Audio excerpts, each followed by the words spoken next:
Dans les rues bouillonnantes de Kinshasa, une église modeste dirigée par le pasteur Emmanuel Penny attirait des fidèles. À quelques kilomètres de là, l'église du célèbre pasteur Solomon débordait de monde. Pasteur, je suis celui qui donne le succès aux hommes de Dieu à Kinshasa. Les églises que vous voyez remplies, les pasteurs que vous admirez, tous sont passés par moi. Tout ce que vous avez à faire, c'est enterrer une chèvre noire vivante au centre de votre église, une nuit. Emmanuel ferma l'église à double tour. Avec une pelle, il creusa un trou profond au centre de la salle. Il scella les sorts en enterrant la chèvre vivante sous le sol sacré. Cependant, des événements étranges commencèrent à se produire. Restez jusqu'à la fin pour découvrir ce qui arriverait au pasteur Emmanuel, et n'oubliez pas de vous abonner pour plus d'histoires africaines. Dans les rues bouillonnantes de Kinshasa, au milieu du tumulte des marchés et des klaxons des taxis jaunes, se dressaient des églises à presque chaque coin de rue. Parmi elles, une église modeste dirigée par le pasteur Emmanuel Penny attirait des fidèles chaque dimanche. À peine quelques personnes, pour la plupart des membres de sa propre famille, occupaient les bancs poussiéreux. À quelques kilomètres de là, l'église du célèbre pasteur Solomon débordait de monde. Les fidèles faisaient la queue dès l'aube pour entrer dans ce bâtiment imposant et équipé d'enceintes géantes qui projetaient les sermons sur tout le quartier. Solomon était connu dans toute la ville comme un homme béni, puissant et proche de Dieu. La jalousie rongeait Emmanuel comme un feu qui refusait de s'éteindre. Il observait les autres pasteurs, leurs belles voitures, leurs maisons luxueuses, et surtout leurs églises bondées. Il commença à douter de sa foi et à se demander si Dieu l'avait abandonné. Un soir, rongé par la frustration et l'envie, Emmanuel décida de rendre visite à Solomon pour lui demander conseil. Après le dernier service de la journée, Emmanuel se présenta devant l'imposante église de Solomon. Le pasteur, vêtu de son costume luxueux, l'accueillit chaleureusement. « Mon frère Emmanuel, que puis-je faire pour toi ?» demanda Solomon avec un sourire bienveillant.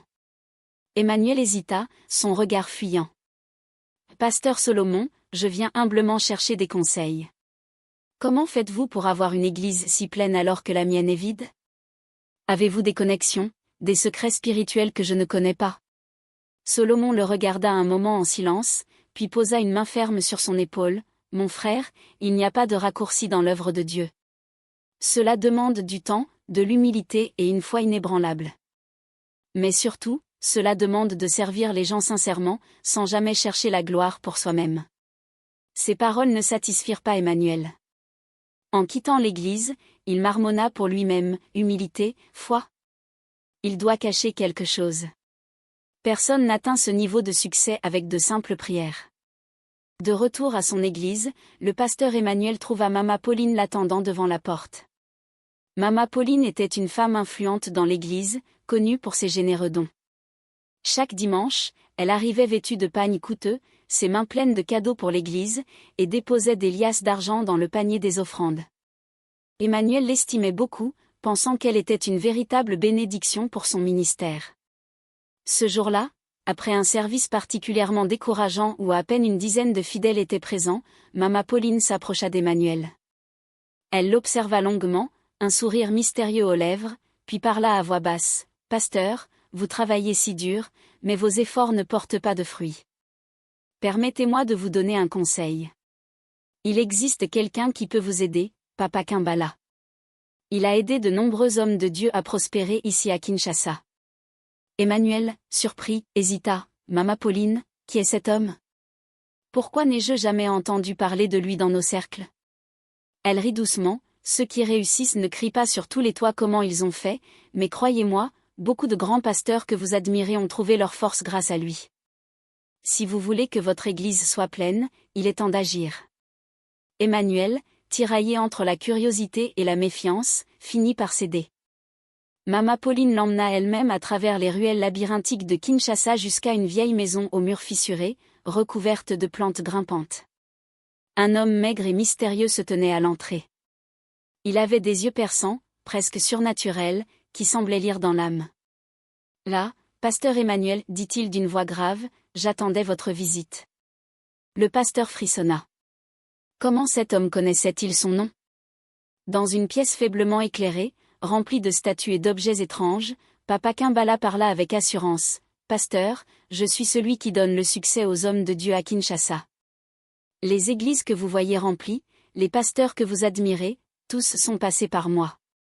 Emmanuel était stupéfait. Vous voulez dire que les grands pasteurs, eux aussi? Papa Kimbala hocha la tête, chaque succès a un prix. Mais si vous me faites confiance, votre église sera pleine. Vous aurez la reconnaissance que vous méritez. Emmanuel, désespéré et rongé par l'envie, écoutait attentivement. Papa Kimbala continua, tout ce que vous avez à faire, c'est un petit sacré. Enterrez une chèvre noire vivante au centre de votre église et récitez les paroles que je vais vous donner. C'est ainsi que les grandes églises prospèrent. Personne ne savait vraiment d'où il venait, mais sa réputation le précédait. Il se présenta comme un guide spirituel capable de transformer des destins, de rendre riches les pauvres et de donner du succès à ceux qui le recherchaient désespérément. Dans les cercles religieux, son nom était murmuré, toujours accompagné de regards méfiants et de silence.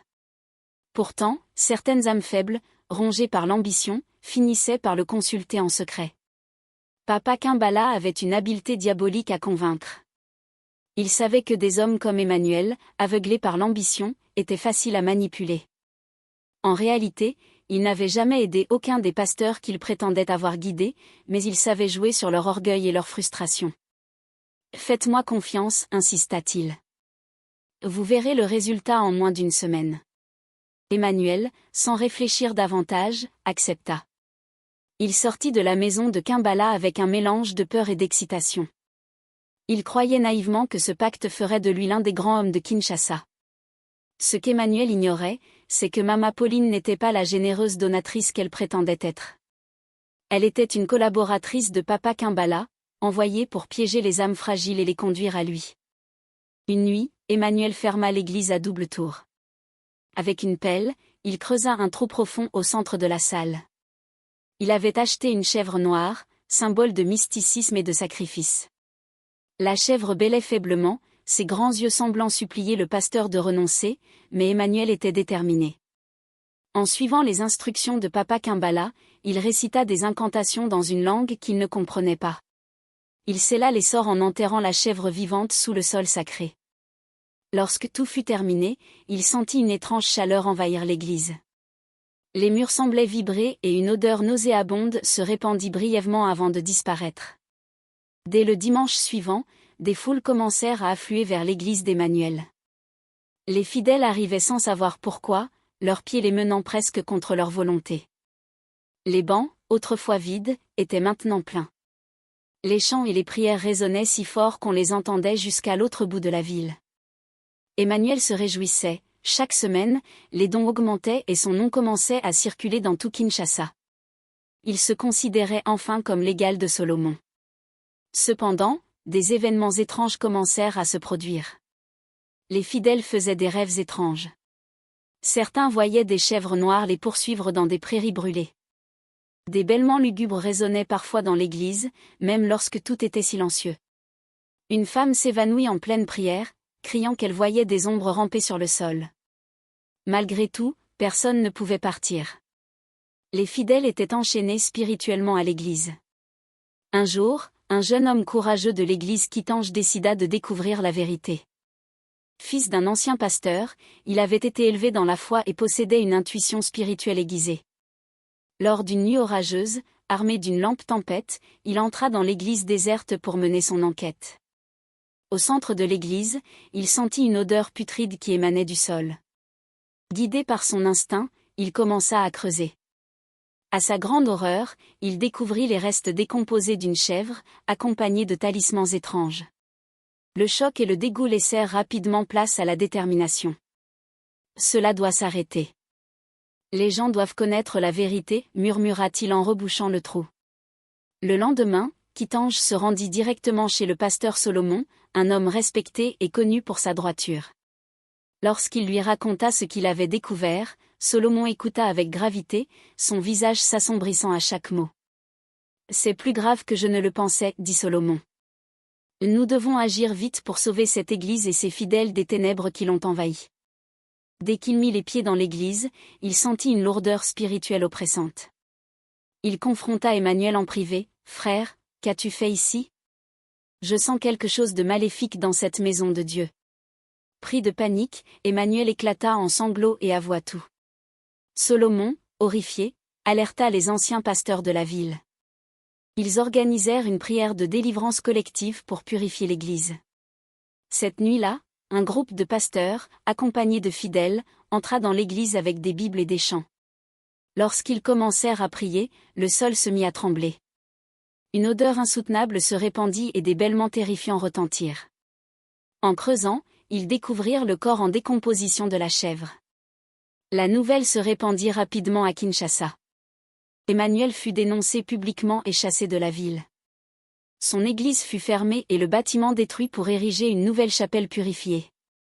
Quant à Emmanuel, il erra dans les rues de Kinshasa, hanté par les esprits qu'il avait invoqués. Chaque nuit, il entendait des bêlements et sentait une présence sombre le suivre.